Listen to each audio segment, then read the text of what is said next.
So first off, hello. So first movie I'm going to be reviewing today is Felidae. Now, Felidae is a more obscure German movie that was made in 1994, and it was directed by Shack, I think. Sack. I don't know how you say that name, but I think it's based off of a novel, and this movie is pretty interesting. So the movie is about a cat that moves into a new neighborhood called Francis. And Francis starts to discover that there's more to this neighborhood than meets the eye. There's murders happening around, and he starts to connect it to sex. So first of all, this movie is a naughty children's movie. There's dream sequences that are very graphic, very disturbing, and there is sex in it. There is graphic killings and graphic corpses, if you will. So he starts to discover these murderings going on, and he starts to run into characters like Kong and Bluebeard. And by the end, he discovers that one of the cats, Chlordridius, I don't know, I'm stupid. So it turns out that this is a cat that was experimented on in one of the houses, and now his master plan, and he's now goes by the name of Pascal, and he's dying of cancer. So his plan is to come up with this experiment, and he's teamed up with this cult leader member named the Joker. So their plan is to create a super race of cats that goes back like millions of years, so that they can destroy the human race because he hates humans because of what happened. So my overall thoughts on the movie, I think it's I think some things work and some things don't. So the first thing I think is wrong with this movie is that the characters are not particularly interesting. They aren't terrible, but you don't really learn a whole lot about them.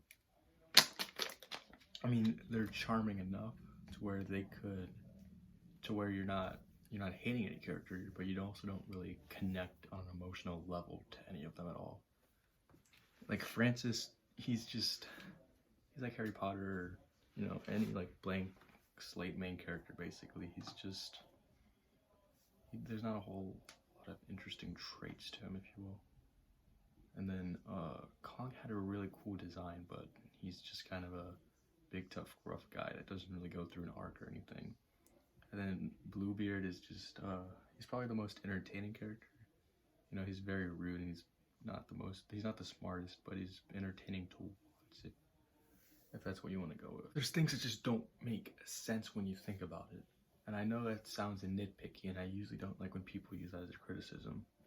But Francis says that sex is one of the things that is killing the cats, but he is like seduced by this cat, and he goes through with it, even though at this point in the movie he thinks that that's what's causing it, and he goes through with it, and he never comes back in any way. It's like, what the hell was the point of that scene?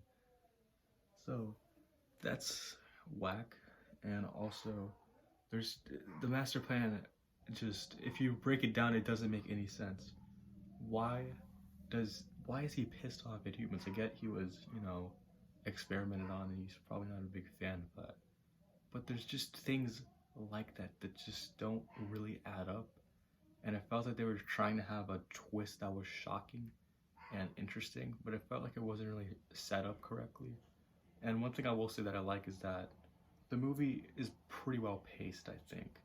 It moves on at a good pace to where you kind of know what's happening, or to where it keeps you guessing, and you want to see what happens next, and you're always wondering what this means, where's this gonna go, and it does, but it just doesn't really make a whole lot of sense when you break it down. We'll say some stuff I do really like about it is that, one, even though it's not a kids movie, it's not like a movie like Sausage Party, which just takes advantage of it and gets annoying after the whole shtick of just having characters swear and all that stuff that you couldn't do in a kids movie. It actually does try to tell an interesting story It's just with that aesthetic to it. And it's very graphic, which I liked. I think animated gore and a lot of, you know, explicit stuff like that works in animation. You can just do whatever you want. I mean, some of it's bizarre and weird, but I think it does make sense in the context of the movie. And that's another thing. The animation, for the most part, is pretty good. I mean, this is 1994, so it still does hold up pretty well today. And especially the dream sequences can get pretty trippy and experimental in a way.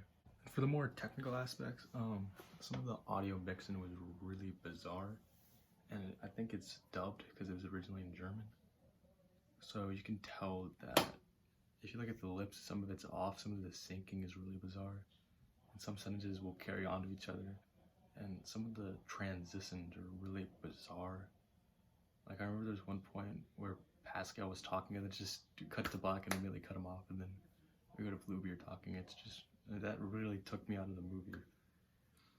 And also, I think that as a whole, I think I would recommend this movie. I think I would recommend like watch it one time and make it up your own mind. I wouldn't say, you know, don't watch it or avoid it at all costs. But it didn't work a whole lot for me all the time. So overall, I think I'm gonna give it a 6 out of 10. So that's my review of Felidae. Let me know what you thought about it in the comments, and maybe leave a comment on what you think I should review next. And I will see you in the next one. Goodbye.